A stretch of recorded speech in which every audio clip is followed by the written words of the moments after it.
DJing and MC, but what's your first love?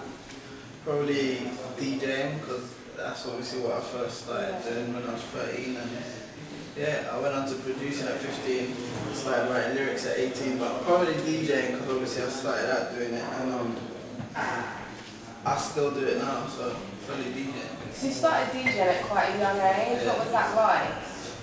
It was hard to get into clubs when I was meant to be booked there, funnily enough, but sometimes I'd go to the door and the security guard would be like, no, you're not that. Then I'd try to explain to them that I'm DJing and they still didn't let me in. But Were there ways of getting around it? yeah, there was ways of like ringing the promoter and stuff to come out, but it was cool. I suppose I had like an advantage because I was so young and all the girls would call me cute and stuff. So.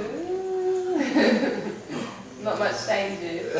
Hey, you got to travel a lot as well, so was that good? Yeah, I think. See a lot of places. Yeah, I was touring when I first started DJing at 13 with Soul Solid Crew, so that was like when they had that 21 seconds, all their massive stuff. So I started out probably in the deep end touring with Soul Solid and touring with a lot of other big acts around UK. So. Yeah, so your uncle broke you into the sort of the Twice as Nice family. Yeah. Tell us a little bit about that. Yeah, my uncle Steve Borden, he's the owner of Twice as Nice, and he knew that I was obviously young and up and coming DJ, so he's the one who got me onto the Soul Solid stuff. He just basically brought me through, introduced me to the right people within the sort of old school garage urban scene. So, and now they're all my friends. So your uncle helped you out with that, and then your mum's now your manager. Yeah. So do they both help to keep you grounded? Yeah, especially my mum. She turns into mum all the time. So if it wasn't for her, I probably wouldn't have turned up to half my interviews. Oh. Do you get on then, or are there a lot of disagreements? Yeah, because I'm more laid back and she's more like at it. She'll make sure everything's right, done properly, and so there's disagreements and stuff, there's ups and downs, but we just look past it. We probably make up an hour later. Okay. Well, you started, when you were MCing, you were very grime. Yeah. And since then you've become a bit more commercial. Yeah. And a lot of people have maybe dismissed you as being a bit pop and a little bit soft. Yeah. I mean, what do you say in response to things like that? Nothing really. I mean, everyone's got their own opinions, right? So.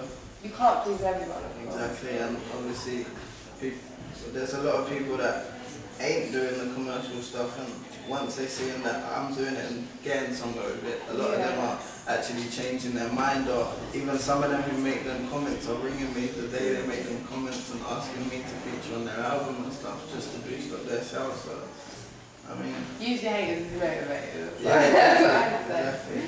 And you're now signed to a huge label. Yeah. I mean, at the same time, does it sort of affect the amount of control you've got over your work? Nah, not at all, man. The label I'm with, Asylum, are just like, they're very open-minded, they let me do whatever I want. Like the song I Want to Be Your Man that I released, I actually recorded that about 3 years ago. So, I mean, that shows you that obviously the original work I started off with writing with is still being released. And you've got a lot of creative input when it comes to making music, which is good. For you, I mean, what's the hardest thing about the industry? Because you're very young. Yeah, the hardest thing probably right now is just being accepted by certain people and certain companies and certain things. You know what I mean? There's a lot of people that want to stop other people from getting good on tours or just not believing in you. So it's just proving to people what I can do, and I can sell records and stuff like that, just so people can accept me more. But that's probably it. But it is really stressful. So you're getting there. So on a light note, tell us about the glasses. Why the glasses? These ones are Ralph Lauren. I've got like 30 at home. 30 pairs? Like whenever I'm at an airport, I always have to buy one pair of glasses from Sunglasses Hut or something. How long have you been wearing them for? Probably about 2 years now. I started out wearing them in my first video that I released independently. And then from there, I just thought I was too cool for school. Yeah, well, then people don't even recognise you when you haven't got them on, do they? Yeah, exactly. Whenever I'm walking down the street without them, no one recognises me. Yeah, it's a funny look when it's raining. Yeah. So, is it true that you're dating Danielle Lloyd? No, I'm single. You're single? Yeah. Okay, clear that one up nicely. But are you guys friends or? Yeah, I've got a lot of friends. What do you think about the allegations made against her about her being a bit racist? I don't know, that's her personal life. Okay. So far, who's the most famous person that you've met? Still get starstruck? Not really. I don't know who it is. I'm meeting loads of people. I saw Jordan Sparks yesterday. Yeah. Like loads of people. I really love Kanye West's work and his attitude and everything, but I just don't want to meet him. You know what I mean? How come? I don't know. But he's someone I want to meet, but I just don't. Yeah. What? Who would you most like to collaborate with? Kanye West. Kanye West. Okay, so tell us a bit about your new album. Your new album's out in stores. Yeah, it's very musical, it's different.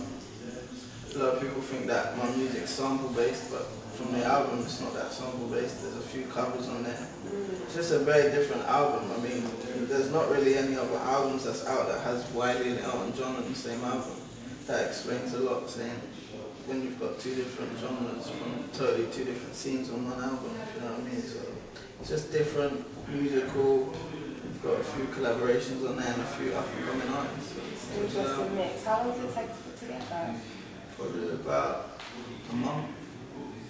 A month? That's not long. I know, exactly, but there was songs on that I already had written, yeah, and that I already had at home as demos before I got signed. So. And also, after the success of the first single, it was whether to decide whether we were going to carry on going with the album and stuff. So yeah, probably about a month. So when it comes to putting these tracks together, where do you draw your inspiration from? Probably when I break up with girls. When I get home. That's probably my biggest inspiration when one of my relationship ends. Yeah, when you're hitting your lowest moment. Yeah, exactly. Brings it out of you, yeah, no. Social networks have been key in putting together your fan base. I was looking at your MySpace, you've got like literally millions of page views. Yeah. Do you manage your own stuff or does someone do that for you? I manage my MySpace, Vivo, Facebook and my YouTube channel. Busy guy. You have to keep yourself busy, and I'm always networking on MySpace and interacting with my fans. I feel like there's not a lot of people, or artists should I say, that interact with their fans enough. That's partly the reason why some artists ain't selling, you know what I mean?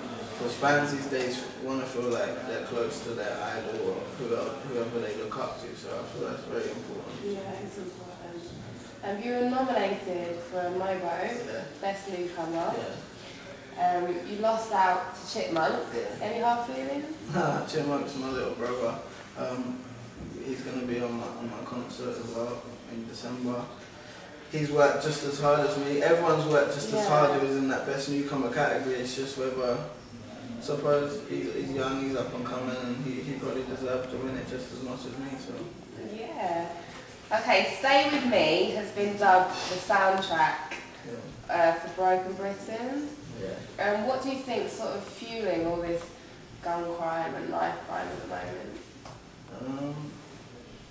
I don't know. I think the more that it's being promoted, it's making it worse as well. Making it worse, yeah. But I just don't know how to answer that for you. But that's why I try to always write positive lyrics and just try and, because obviously my fan base is young, so I've got a lot of people I have to send a message out to, so I try to always send a positive message to them. Yeah, that's another thing, because as an entertainer, I mean, you're often criticised for not being a good role model and not setting a good example. Is that quite daunting? Yeah, definitely. I mean, that's why I just have to make sure my lyrics are definitely on point and make sure I always support anything that's involved in that sort of thing. Like I've been doing a lot of the anti-gun crime events and stuff like that. I did on the People's March at Hyde Park, and it was very emotional, but it was good to see everyone together. Yeah. Another question, when you're on a stage, you have like an alter ego. Like, because you seem like a very sort of humble, sort of nice guy. Yeah, you see that now. Yeah, now I'm just James, and then when I step on the stage, I turn into Ironik. You just come down. Live wire. Yeah. Okay, so what can we expect from you in the future? Just Where are you going to take it? my new single out and then that's gonna be the next single, and probably just gonna keep making music really. Fantastic. Well, thanks for joining us. Thank you. Good Thanks luck a with lot. everything. Thanks.